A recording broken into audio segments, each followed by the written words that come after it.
los oscuros pasajes de la tradición chilena, entre los ecos de los cerros de la Chimba, en la actual región de Antofagasta, se guarda una historia que los ancianos aún narran con voz temblorosa. Una historia que remonta a sus primeras apariciones documentadas alrededor de 1840, cuando viajeros y arrieros juraban haber visto a una mujer transformarse en bestia bajo la luz temblorosa de la luna. ¿Era real? ¿O simplemente un relato para infundir temor en aquellos que se aventuraban de noche por los caminos del desierto? La conocían como la Calchona, una mujer de poderes inexplicables, capaz, según se murmuraba, de dejar su piel colgada como un abrigo para convertirse en una criatura indomable, mezcla de sombra, fiera y espíritu maligno.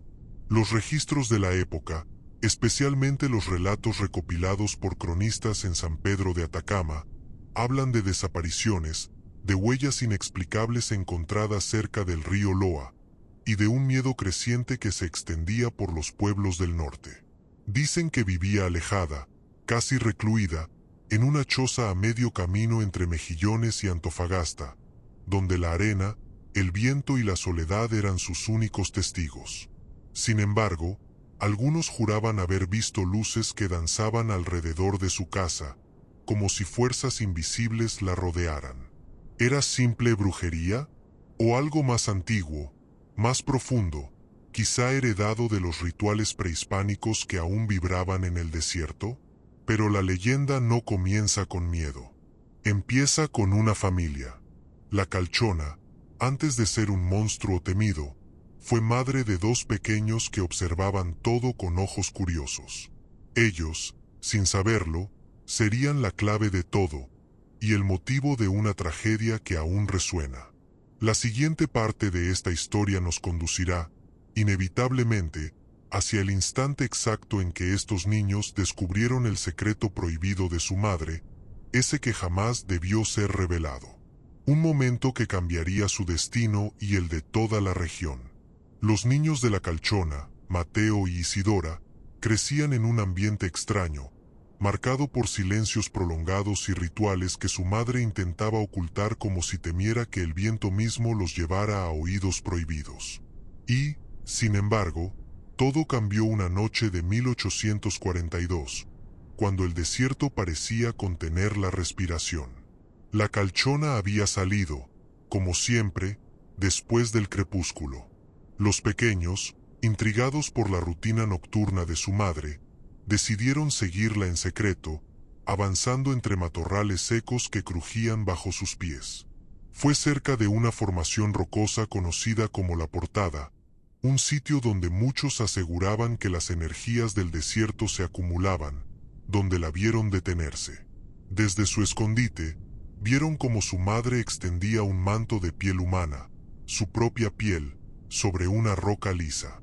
Con movimientos lentos, ceremoniales, se la quitó por completo, dejando al descubierto una figura oscura y retorcida, una bestia de ojos encendidos que no correspondía al cuerpo de una mujer.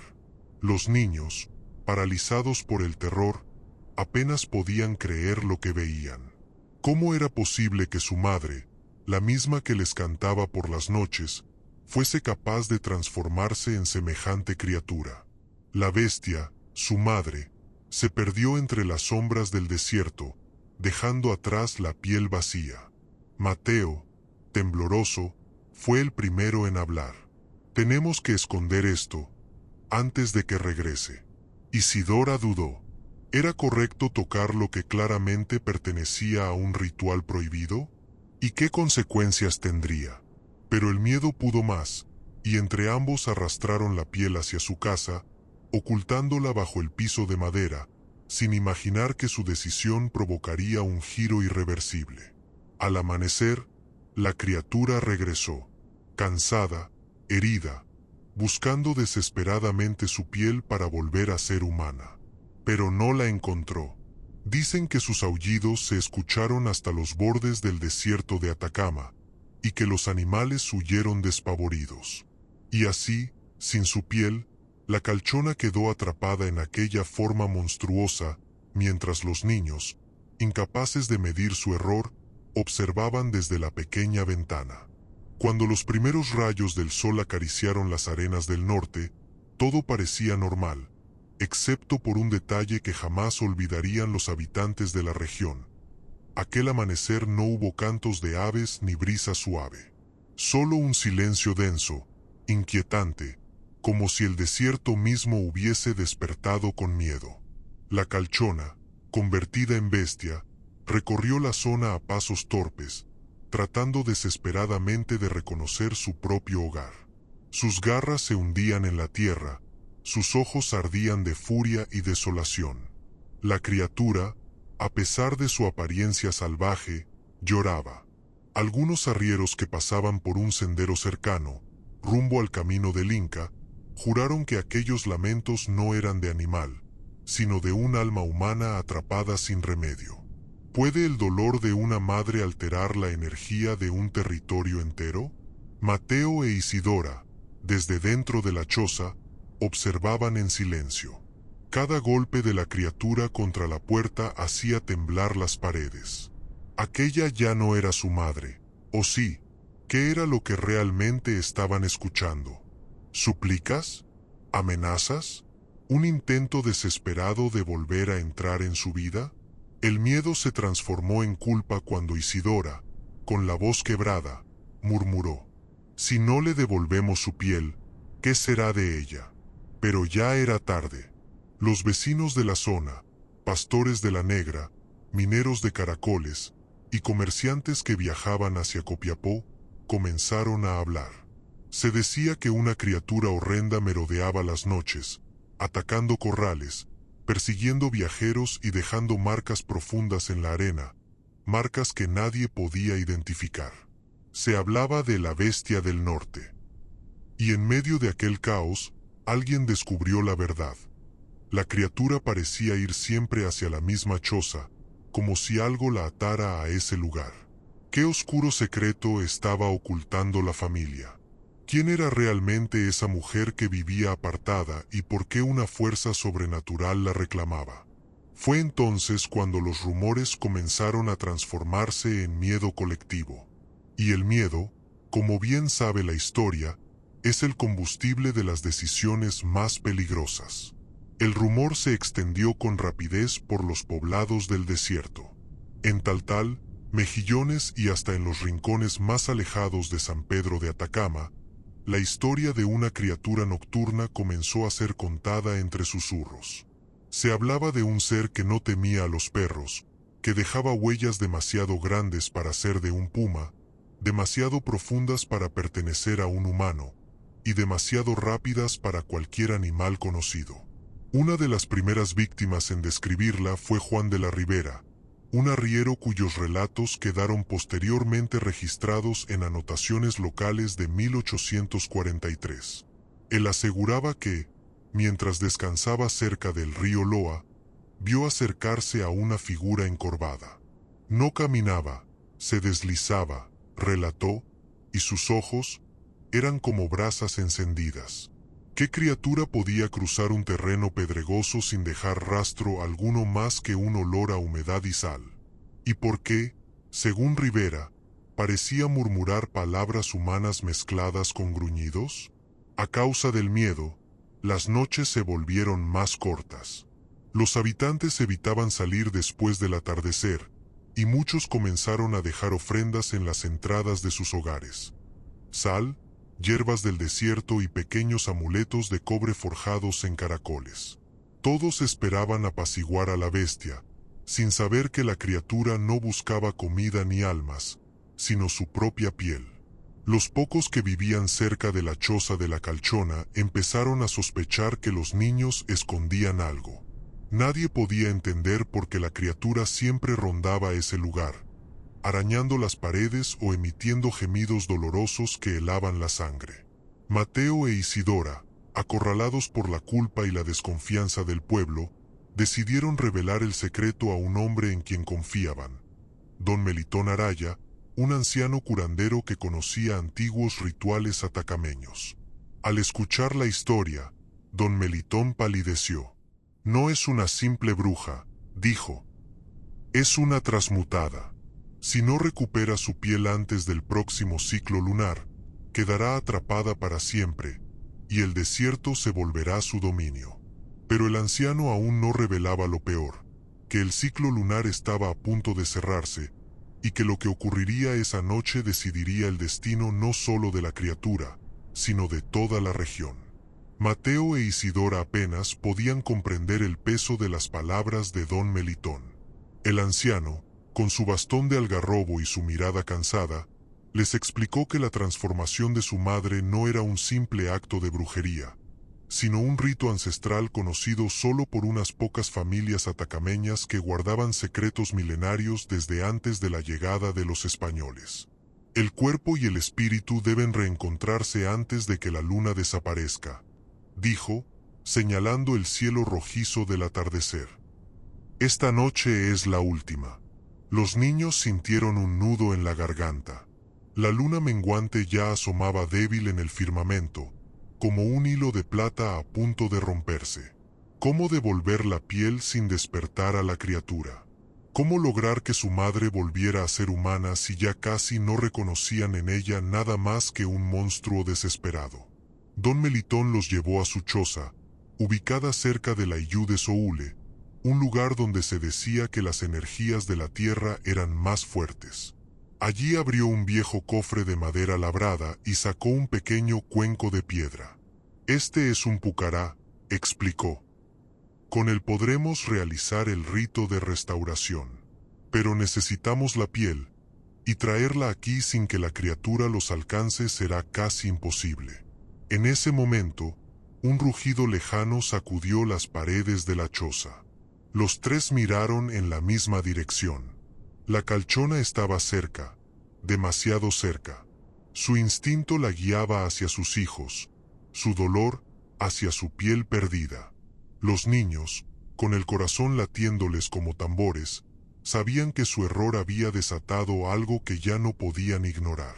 Y don Melitón, consciente del peligro inminente, preparó un círculo protector alrededor de ellos. Si quieren salvarla, deben hacerlo ahora, sentenció. Antes de que la luna desaparezca, o será demasiado tarde. Mateo tragó saliva. Isidora tomó aire. Y juntos, sabiendo que el destino de su madre dependía de ellos, salieron hacia su hogar para recuperar la piel escondida. Pero lo que no sabían era que alguien más los estaba vigilando. Alguien del pueblo, alguien que tenía otros planes para la criatura. Mientras Mateo e Isidora corrían hacia su choza, ignoraban que el miedo, ese viejo enemigo humano, ya había tomado forma dentro del pueblo y buscaba justicia por su cuenta.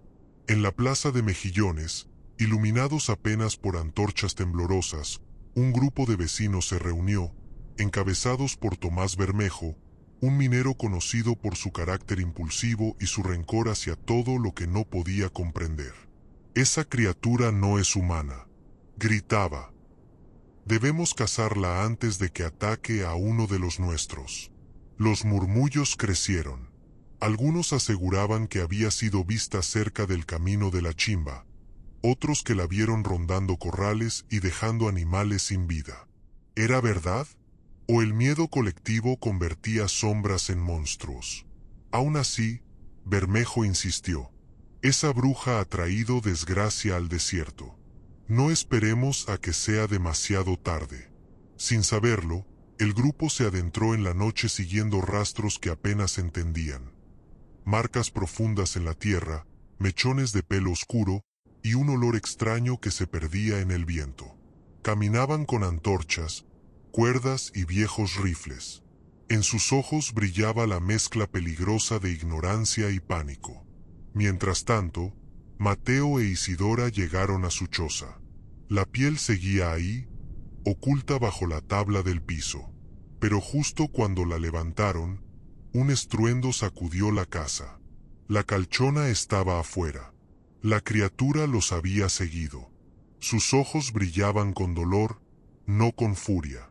Sus garras rasguñaban la madera, pero no para atacarlos, sino para entrar, para acercarse a ese objeto que necesitaba desesperadamente. «Mamá», susurró Isidora, con una mezcla de miedo y compasión. Mateo apretó la piel contra su pecho. Tenemos que llevarla con don Melitón, le recordó. Si la dejamos aquí, el pueblo la encontrará. Porque sí, entre los sonidos de la noche, ya podían escucharse pasos, antorchas, voces que se acercaban. El grupo de Tomás Bermejo había seguido el rastro hasta allí. Los niños estaban atrapados entre dos peligros: la furia incomprendida de su madre y la furia, aún más temible, de los hombres. La puerta de la choza temblaba con cada golpe de la criatura. Mateo e Isidora, aferrados a la piel, sabían que el tiempo se agotaba. Pero antes de que pudieran decidir qué hacer, un resplandor anaranjado iluminó las ventanas. Voces, muchas voces, antorchas acercándose. Tomás Bermejo y su grupo rodearon la vivienda como si cercaran a una fiera. Ahí está, la bestia está aquí, gritó uno.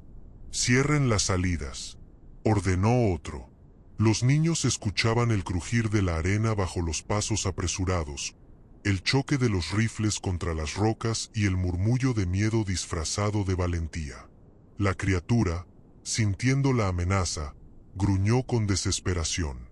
Ya no era solo una madre buscando su piel, ahora era un ser acorralado. Mateo miró a su hermana. No podemos dejar que la maten, es mamá, dijo con la voz quebrada. Isidora apretó la piel entre sus manos, temblorosa. Afuera, los hombres comenzaron a agitar sus antorchas hacia la criatura, tratando de obligarla a retroceder. Pero la calchona no huía. Se interpuso entre los hombres y sus hijos, sin comprender que ellos solo veían un monstruo. Fue entonces cuando Tomás Bermejo dio un paso adelante, levantando su rifle. Hoy termina esta maldición, por nuestras familias y por el desierto. En ese instante, la criatura lanzó un rugido que hizo vibrar las piedras del suelo. El sonido era tan desgarrador que varios hombres retrocedieron instintivamente. El eco se extendió por el desierto como si algo antiguo, algo más grande que todos ellos, hubiese despertado. Isidora, sin pensarlo, abrió la puerta y salió corriendo hacia el círculo de antorchas, sosteniendo la piel por encima de su cabeza. «Deténganse. No es una bestia. Es nuestra madre». El pueblo quedó petrificado. Incluso Tomás bajó un instante el rifle, confundido por el llanto de la niña y la piel colgante, oscura y seca, que parecía observarlos con ojos invisibles. Pero antes de que la tensión pudiera disiparse, algo más ocurrió. El cielo comenzó a oscurecerse más de lo normal, como si la luna menguante, ya casi invisible, fuera devorada por una sombra profunda. Un viento helado cruzó el desierto, levantando remolinos de arena. Era la señal de que el ciclo estaba a punto de cerrarse. Y si no actuaban rápido, la criatura quedaría atrapada para siempre, o peor aún, se desataría algo que ningún hombre podría detener. El viento sopló con tal fuerza que las antorchas casi se apagaron, obligando a los hombres a protegerlas con los antebrazos. La arena golpeaba sus rostros como si el desierto quisiera advertirles algo, o expulsarlos de allí. La luna menguante, ya reducida a una uña pálida, se escondía entre nubes negras que no deberían existir en un cielo tan seco. Isidora seguía sosteniendo la piel, temblando mientras gritaba: «Es mamá, déjenla, podemos salvarla». Pero Tomás Bermejo, cegado por el pánico, no escuchaba razones. Dio un paso adelante, apuntando nuevamente su rifle hacia la criatura. «Aparta, niña, no caeremos en trucos de brujos». La calchona, al ver el arma, se colocó entre los hombres y sus hijos. Sus ojos, pese a su forma monstruosa, tenían el brillo inconfundible de una madre protegiendo lo más valioso que le quedaba.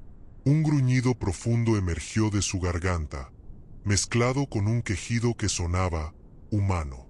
Mateo salió entonces de la choza, jadeante, sosteniendo el pequeño pucará que don Melitón les había entregado. Ella puede volver. Tenemos el rito. Déjenos pasar. Los hombres dudaron. El viento, cada vez más frío, parecía empujar sus cuerpos hacia atrás. Algo en el aire les decía que estaban ante fuerzas que escapaban a su comprensión. ¿Quién podía enfrentar un ritual ancestral sin temor a ser castigado por él? Pero Tomás, terco como las piedras del desierto, dio un grito. Basta de historias. Acabemos con esto antes de que sea demasiado tarde. Justo cuando jaló el gatillo, una explosión de luz azul surgió detrás del grupo. Don Melitón había llegado.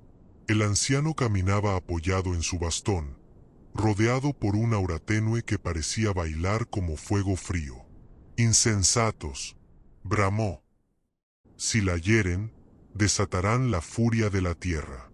Ella es puente entre dos mundos, no un monstruo». El impacto de sus palabras detuvo por un instante el caos. La criatura, aprovechando la pausa, se acercó lentamente a Isidora, olfateando la piel con evidente ansia.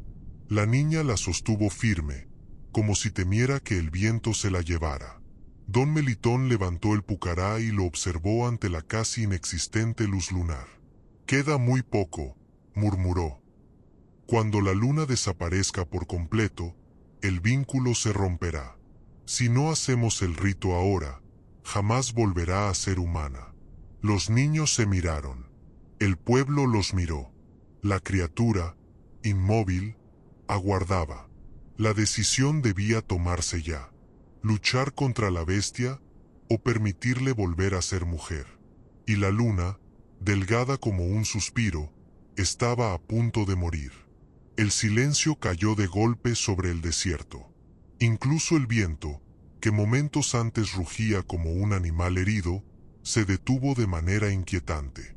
Era como si la tierra entera estuviera conteniendo la respiración ante lo que estaba por suceder. Don Melitón colocó el pucará en el suelo, justo en el centro del círculo de arena que él mismo había trazado con sal y hierbas secas. «Traigan la piel», ordenó con voz grave. «Pero nadie más debe entrar al círculo. Solo los niños y ella». Tomás Bermejo quiso protestar, pero un trueno seco retumbó en el cielo despejado. Muchos dieron un paso atrás. Quizás sería simple coincidencia. Quizá no. Aún así, la mayoría entendió que ya no estaban tratando con algo humano, ni con algo que pudiera resolverse con armas. Isidora avanzó con la piel entre los brazos, temblando pero firme. Mateo la acompañó, sosteniendo la mano de su hermana y llevándola hasta el borde del círculo. La criatura, la calchona, dio unos pasos vacilantes. Sus garras hundían la arena con cada movimiento. Sus ojos, encendidos de dolor, se posaron sobre la piel con una mezcla de esperanza y miedo ancestral. «Colóquenla en el centro», indicó don Melitón. Los niños obedecieron. Dejaron la piel sobre la arena, extendida como un manto oscuro y seco, casi petrificado por el tiempo. La criatura emitió un sonido ahogado, como un lamento que llevaba meses intentando salir. Entonces, el anciano comenzó a recitar palabras antiguas, en una lengua que solo sobrevivía en los rituales secretos de los pueblos del norte. Su voz era firme, profunda, y con cada frase, la tierra parecía vibrar ligeramente bajo los pies de todos los presentes. La luna, casi consumida, se tiñó de un tono rojizo. El pucará empezó a brillar con un resplandor tenue, y la piel comenzó a moverse. Como si despertara de un largo sueño, la piel se arqueó lentamente, elevándose apenas unos centímetros. La criatura dio un paso adelante, pero don Melitón levantó la mano. «Aún no», advirtió. «Si entra antes de tiempo, quedará atrapada a medio camino entre mujer y bestia». Las palabras helaron a todos. ¿Podía existir un destino peor que la deformidad eterna? La luz se intensificó. La arena del círculo comenzó a girar en remolinos diminutos. Los niños, de pie dentro del círculo junto a la piel, Sintieron que algo tiraba de ellos, como si una fuerza invisible tratara de absorberlos. Pero no retrocedieron. La calchona, incapaz de esperar más, emitió un rugido cargado de angustia. La luna dio su último destello plateado. Era el momento exacto. Don Melitón levantó su bastón y gritó: «Ahora». Pero justo cuando la criatura se lanzó hacia la piel, un disparo quebró la noche. Y todo quedó suspendido en un segundo imposible. El estruendo del disparo resonó en el desierto como un latigazo. Las antorchas temblaron, los hombres retrocedieron, y un silencio mortal se apoderó del lugar. La criatura, la calchona, cayó de lado, emitiendo un gemido profundo, casi humano. Su cuerpo temblaba. La arena bajo ella comenzó a teñirse de un oscuro carmesí. ¿Quién disparó?, rugió don Melitón, con una ira que nadie había visto antes. La respuesta no tardó. Tomás Bermejo bajó lentamente su rifle humeante. Lo hice por todos», balbuceó, aunque sus ojos delataban más miedo que convicción. No podíamos permitir que completara su transformación. Pero nadie se movió para apoyarlo. En sus rostros ya no había valentía, sino horror. La criatura no los había atacado. Solo quería recuperar lo que había perdido. Y ahora yacía herida, agonizante, justo cuando su salvación estaba frente a ella. Mateo e Isidora corrieron hacia su madre sin pensar en nada más. «No, mamá, no», gritó Isidora, arrodillándose junto al cuerpo monstruoso. Los ojos de la criatura, antes fieros, ahora opacos, se posaron en sus hijos. Allí, en ese instante, no había duda. Detrás de la piel de bestia seguía latiendo el amor de una madre.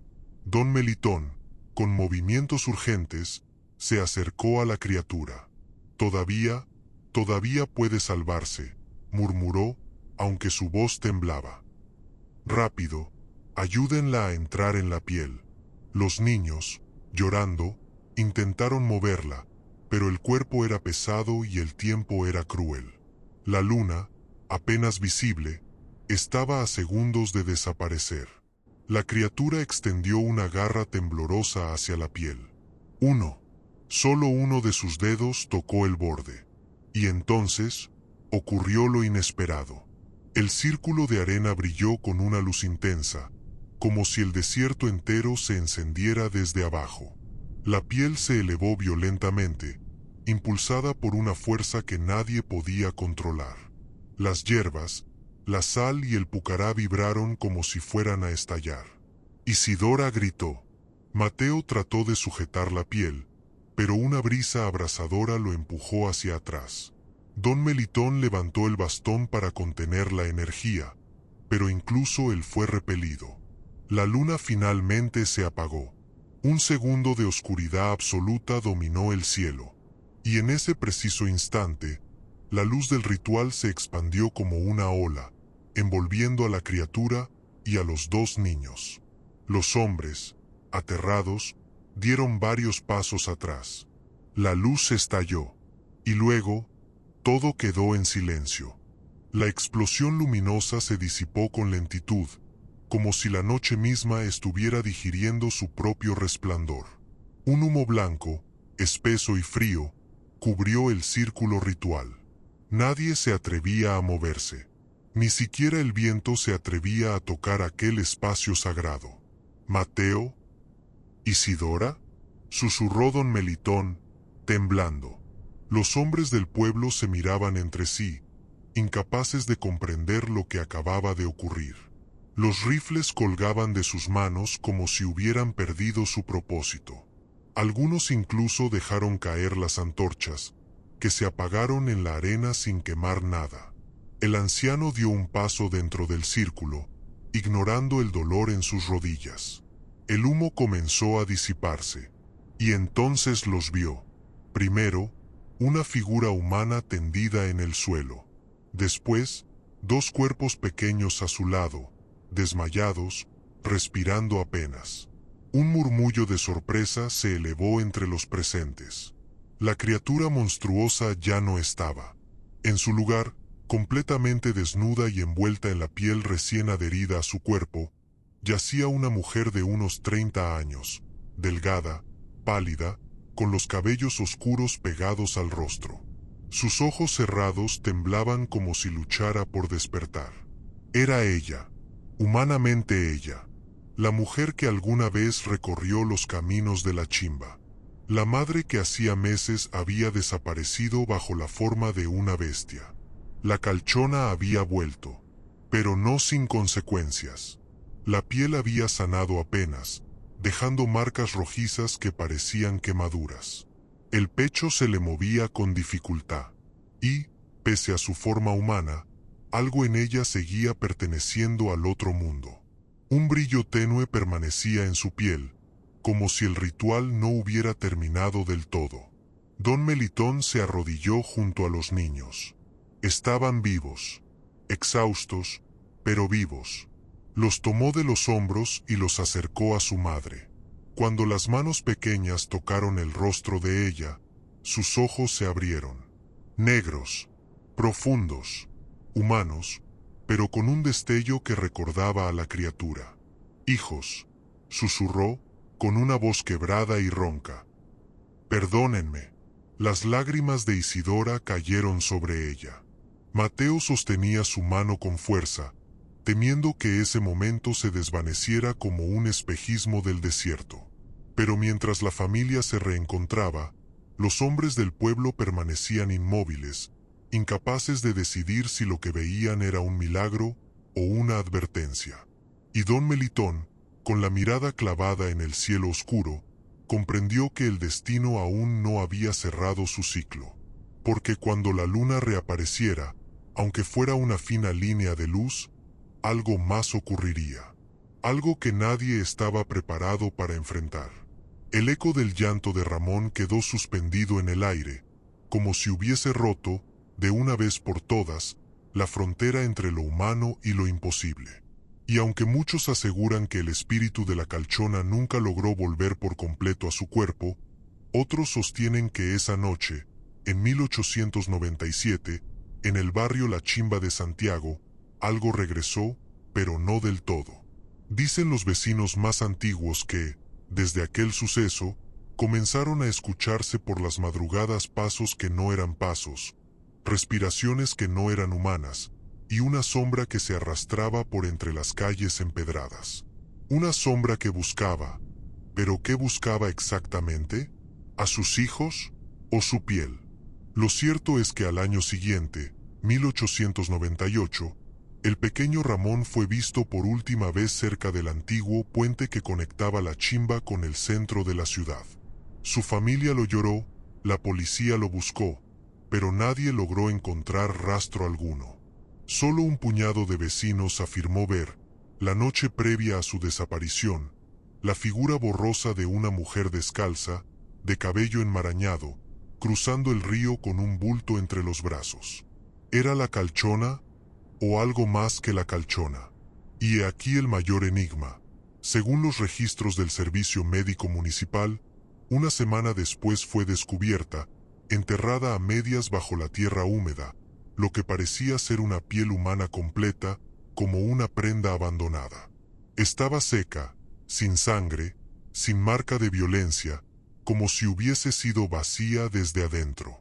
Las autoridades nunca lograron determinar a quién pertenecía. Desde entonces, la leyenda tomó una nueva forma. Ya no solo es la historia de una mujer que usaba magia para transformarse en bestia. Ahora, en Santiago y en varios rincones de Chile, se susurra que la calchona vaga sin su cuerpo completo, condenada a intercambiar pieles para permanecer entre los vivos, siempre buscando una nueva, siempre acechando en silencio. Se dice que, algunos atardeceres, cuando la neblina cubre los cerros y el río suena más profundo de lo normal, puede verse una figura encorvada que avanza lentamente. Una figura que huele los aires, que se detiene en las puertas donde vive una familia, y que susurra con voz quebrada. ¿Dónde está mi piel? Y aunque nadie ha podido comprobarlo de manera definitiva, cada cierto tiempo aparece una nueva historia, un nuevo desaparecido, una nueva piel sin explicación. ¿Casualidad? ¿Sugestión? ¿O acaso la calchona sigue ahí afuera, caminando entre nosotros, cambiando de cuerpo como quien cambia de abrigo? Solo una cosa es segura. Mientras exista alguien que no cierre bien las puertas al dormir, la calchona siempre encontrará la manera de entrar. ¿Te atreverías, esta noche, a dejar una luz apagada, sabiendo que quizá no seas tú quien se levante con tu propia piel?